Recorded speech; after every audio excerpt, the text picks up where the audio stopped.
Hello student, welcome back to my YouTube channel Biochem Academy.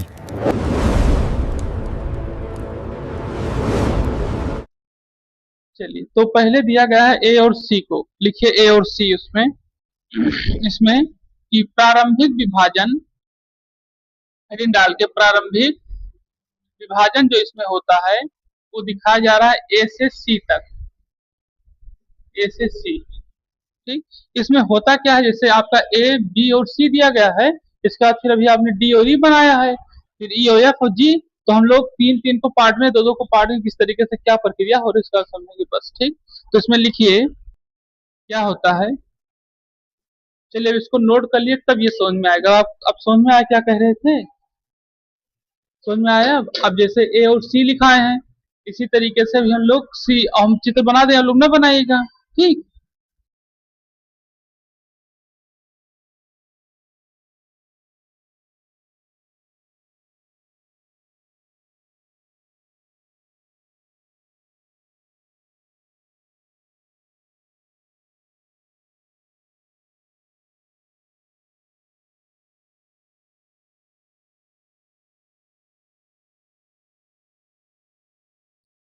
यहाँ आपको बताया गया है कि जो आपका प्रारंभिक विभाजन होता है, जैसे कि ए बी और सी में, ये प्रारंभिक विभाजन है। जैसे यहाँ पे ये है, इसके बाद तो एक तरीके से प्रारंभिक विभाजन में हो गया। ठीक, जैसे देखिए बताया जाता है कि युग्मनज, युग्मनज आपको बताए थे। युग्मनज क्या होता है, एक तरीके से संलयन की प्रक्रिया में होता है, यानी कि इसमें नर और मादा दोनों एक तरीके से क्या हो, कार्य करते हो।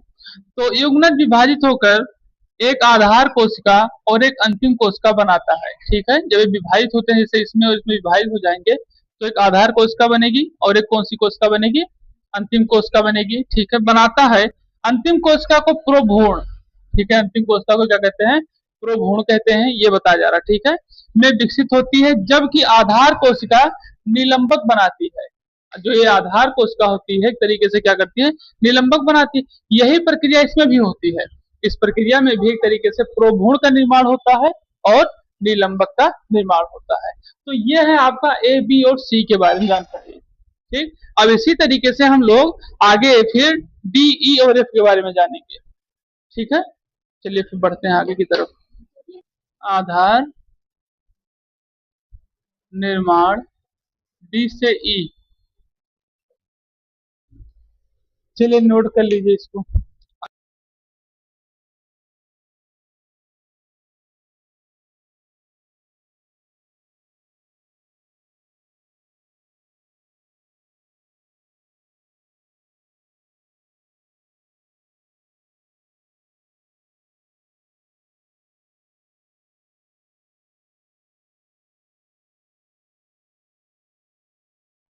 तो अभी तक हम लोगों ने ए से सी तक समझा था चित्र के माध्यम से। हम लोग आधार निर्माण यानी डी से ई तक के समझेंगे। ठीक है, इसमें क्या बताता है कि यह एक लंबा 6 से 10 कोशिकाओं वाला स्पेंसर विकसित करता है। स्पेंसर क्या होता है तरीके से, जिसको कहा जाता है हिंदी में अधिस्फटिक। आप लोग ध्यान से चित्र को देखिए और नीचे जहां से ज्वाइंट बना होगा इस तरीके से, उसे अधस्फीतिका कहा जाता है। ठीक है, अधस्फीतिका कहा जाता है। ठीक है, ठीक। और ये सबसे निचली कोशिका होती है, ये भी ध्यान रखिएगा। आगे लिखा है विकसित होती है, जो विकासशील भ्रूण को क्या करती है, पोषण के लिए, ध्यान रखिएगा, विकासशील किसके लिए, भ्रूण के लिए, पोषण के लिए एंडोस्पर्म में गहराई तक क्या होता है, उसे ढकेल देता है। एंडोस्पर्म आपको बताए थे, अगर आप लोग को याद होगा तो। ठीक, एंडोस्पर्म में क्या करता है तरीके से ढकेल देता है, और फिर आपका स्पेंसर सबसे अधिक ऊपरी कोशिका में फूल कर, ठीक है, जो आप देखे होंगे इस तरीके से फूला हुआ है, ऐसे ऐसे बना हुआ है नहीं, ऊपर ऊपर। ठीक है, ऊपर क्या होता है तरीके से, इसको एक तरीके से कह सकते हैं पुटिका कोशिका। ठीक है, ठीक, फूल कर हेस्टोरियल कोशिका बनाती है, और सबसे निचली कोशिका को अधिस्फीतिक कोशिका, सबसे निचली कोशिका अधिस्फीतिक कोशिका होती है। ठीक, ये चीज इसमें क्या की जाती है, बताई जाती है। इसको आपको बताया गया है पुटिका कोशिका के बारे में। ठीक है, नहीं लिख लीजिए, लाइन चलिए हेडिंग डाल लीजिए, लिख लीजिए इसको भी। लिखिए इसमें पुटिका कोशिका, इसी का इंग्लिश नाम है सस्पेंसर। जैसे आपने देखा होगा गाड़ी में, ठीक, तो बस उसी तरीके से भी होता है।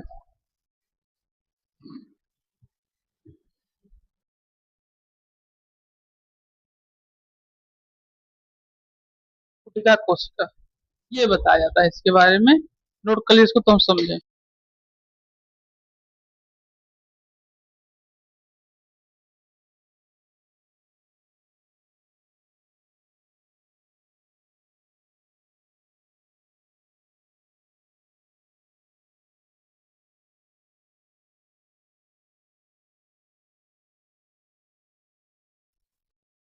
तो इसमें बताया जाता है पुटका कोशिका क्या बताया जाता है कि कोशिका द्रव के अंदर हो या चाहे बाहर, ये कहीं ना कहीं मतलब हर जगह तरीके से स्थित होता है और ये एक तरीके से अंगक होता है। अब जैसे बॉडी गार्ड कहा जाता है, अब वो चाहे घर के आप अंदर हो तो बॉडी गार्ड है, घर के बाहर रहो तो बॉडी गार्ड है, ठीक है, एक तरीके से समझिए, ठीक। जिसमें क्या होता है कोशिका द्रव भरा होता है, ठीक। और जब कोशिका द्रव होगा तो कोशिका जहां रहेगी वहीं वो द्रव रहेगा। जैसे हम चाहे जहां रहेंगे वहां हमें भोजन की आवश्यकता पड़ेगी, चाहे यहाँ रहे चाहे जहां रहे, भोजन को हमें आवश्यकता पड़नी ही पड़नी है, ठीक। तो उसी तरीके से क्या होता है जिसमें कोशिका द्रव होता है या लिपिड के द्विपरत, एक परत और फिर द्विपरत से क्या होता है ये घिरा होता है, ये होती है आपकी पुटका कोशिका, ठीक है। आपने देखा भी है इसको कि इस तरीके से बना होता है, ठीक है। और इसके अंदर बहुत सारे द्रव भरे होते हैं, इसी के अंदर वो आपका एक तरफ से आपने देखा है गुण के रूप में रहती है चीजें, ठीक है, ये बताया जाता है। आपने भी इसे देखा, चित्र बनाया नहीं बना इस तरीके से ऐसे, इसके अंदर जीव द्रव के तरीके से भरे हुए हैं। डी और ई में देखिए, ठीक। तो ये आपका हो गया आधार निर्माण डी से ई के बीच में, ठीक है। अब हम लोग जानेंगे एफ और जी के बारे में, ठीक।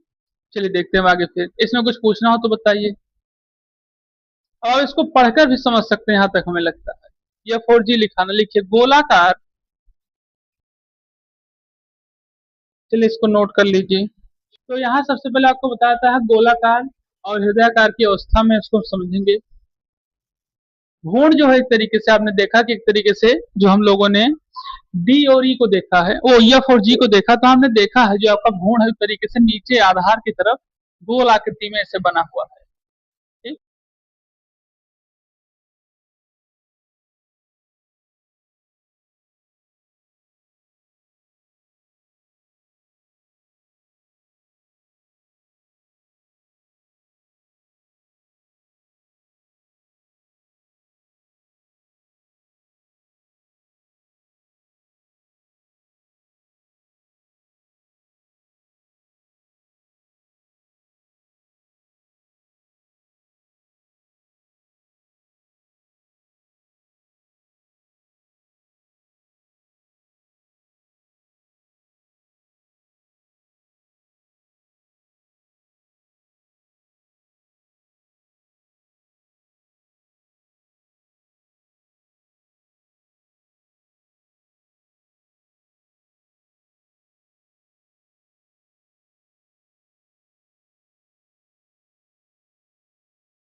हम सभी ने अभी तक द्विबीजपत्री के भ्रूण विकास के बारे में पढ़ा था, जिसमें हम लोगों ने क्रूसीफेरा के बारे में पढ़ा था, ठीक। अब क्रूसीफेरा में जो हम लोगों ने पढ़ा उसमें से ए और सी के बीच में हमने पढ़ा, जो एक तरीके से उनके विकास के बारे में था, मतलब निलंबक कोशिका और ये सारी कोशिकाओं के बारे में बताया गया था, ठीक। ए से लेकर सी के बीच में समझे थे, ठीक है, जो एक तरीके से आपके प्रारंभिक विभाजन के बारे में था, जिसमें आपके निलंबक कोशिका और भ्रूणीय विकास के बारे में था, ठीक। फिर आप लोगों ने डी से ई तक के बारे में समझा था, जिसमें आपके सस्पेंसर निर्माण यानी कि एक तरीके से अर्ध स्फीति के बारे में बताया गया था, उनके निर्माण के बारे में, ठीक है। फिर उसके बाद आपको बताया गया था किसके बारे में, डी और ई के बारे में, डी और ई के बारे में आपको बताया। फिर उसके बाद आपको एफ और जी, ठीक है, एफ और जी बताया गया था, जिसमें आपको गोलाकार तथा हृदयाकार की आकृति के बारे में है, हाँ, की अवस्थाओं के बारे में बताया गया था कि ये अवस्थाएं किस किस तरीके से होती हैं। अब आज हम लोग जो इसका सबसे लास्ट है, ठीक है, परिपक्व भ्रूण के बारे में, ठीक, तो उसके बारे में हम लोग क्या करेंगे समझेंगे, ठीक।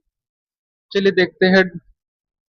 तो अगला अपना हेडिंग डालिए, परिपक्व भ्रूण और उसका सचित्र वर्णन यहाँ पे किया जाए।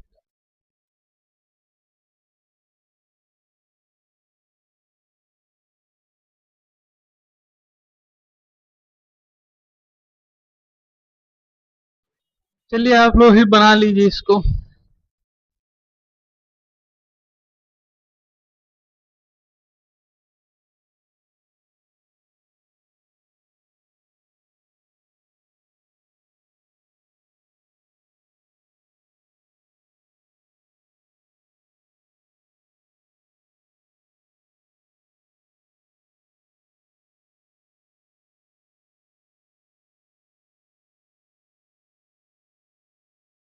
चलिए देखिए, तो हम लोग जानेंगे परिपक्व भ्रूण के बारे में। इसमें बताया क्या था, लिखिए।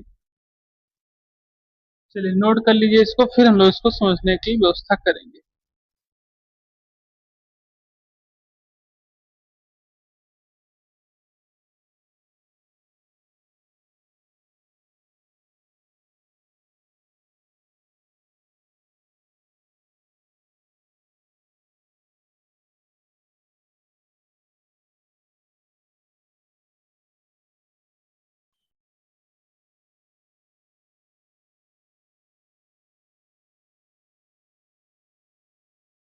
ठीक है, ये हो गया। चलिए इसको हम लोग समझेंगे, फिर इसके बाद और चीजों को समझेंगे। जो बताया जा रहा है परिपक्व भ्रूण, ये आपका परिपक्व भ्रूण है, ठीक है, जिसमें आपके निलंबक है। निलंबक हमने आपको बताया था, शायद आप लोग लिखे होंगे। ठीक, निलंबक आपको बताया गया है। मूलांकुर क्या होते हैं, ठीक है। बीज पत्र क्या होते हैं, भी आपको बताया। परांकुर क्या होते हैं, इसके बारे में हम लोग क्या करेंगे, फिर से चर्चा करेंगे, ठीक है। तो यहाँ बताया था इसके बारे में, क्या बताया जा रहा है कि भ्रूण अपने अंतिम 4 पीढ़ों, ठीक है, आकार में पहुंच जाता है। मतलब इस आकृति में पहुंच जाते हैं लोग, ठीक है, जब एक तरीके से ये परिपक्व हो जाते हैं, ठीक है। इस व्यवस्था के साथ इस अवस्था में पहुंच जाते हैं कि ये सब क्या होता है, एक तरीके से परिपक्व हो जाते हैं। क्योंकि आपने ए, बी और सी को देखा, उसमें आपकी प्राथमिक अवस्था थी। फिर आपने डी, ई को देखा, जो एक तरीके से आध्यस्फितिक की कोशिका थी, ठीक है। और फिर आपने देखा तो वो एक तरीके से अपने आकृति को बदल रहे थे, गोल आकृति या हृदय आकृति में, और ये आपका परिपक्व हो गया, ठीक।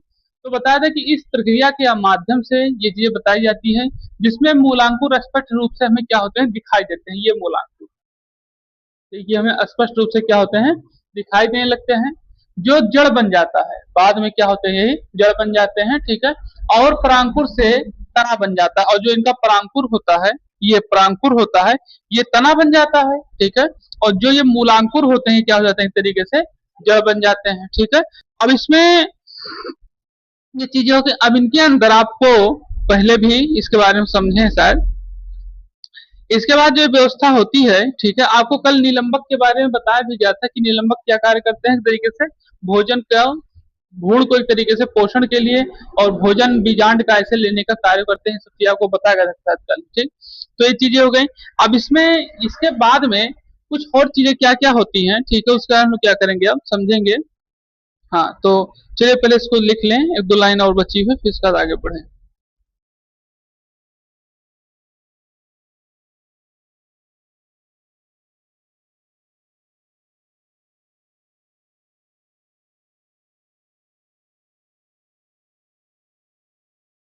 बताया था कि अंतस्थ कोशिका और अनुप्रस्थ कोशिका के विभाजन करके क्या होते हैं, अष्टांश का निर्माण करते हैं। जैसे आपकी 4 कोशिका जो कि अध्यार्धर कोशिका होती हैं, और फिर 4 कोशिका अध्याधर कोशिकाएं होती हैं।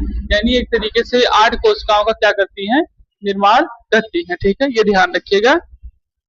अब इसी के बाद हम लोग, ये हमारा होता है एक तरीके से निर्माण। तो अब इसी के बाद हम लोग द्विबीजपत्री के भ्रूण निर्माण के पश्चात में, ठीक है, क्या व्यवस्था होती है बीजांड की, उसको हम लोग क्या करेंगे, समझेंगे। बस उसी के बाद हम लोग का ये टॉपिक आपका द्विबीजपत्री खत्म होगा। एक बीजपत्री हम लोग क्या करेंगे, शुरू करेंगे, ठीक। तो इसको आप नोट कर लिए होंगे, बना लिए होंगे। तो चलिए फिर आगे बढ़ते हैं। चैनल को लाइक करें, सब्सक्राइब करें, शेयर करें और कमेंट करें। The top important concept is coming up next. Subscribe now to the Biochem Academy. Don't miss it.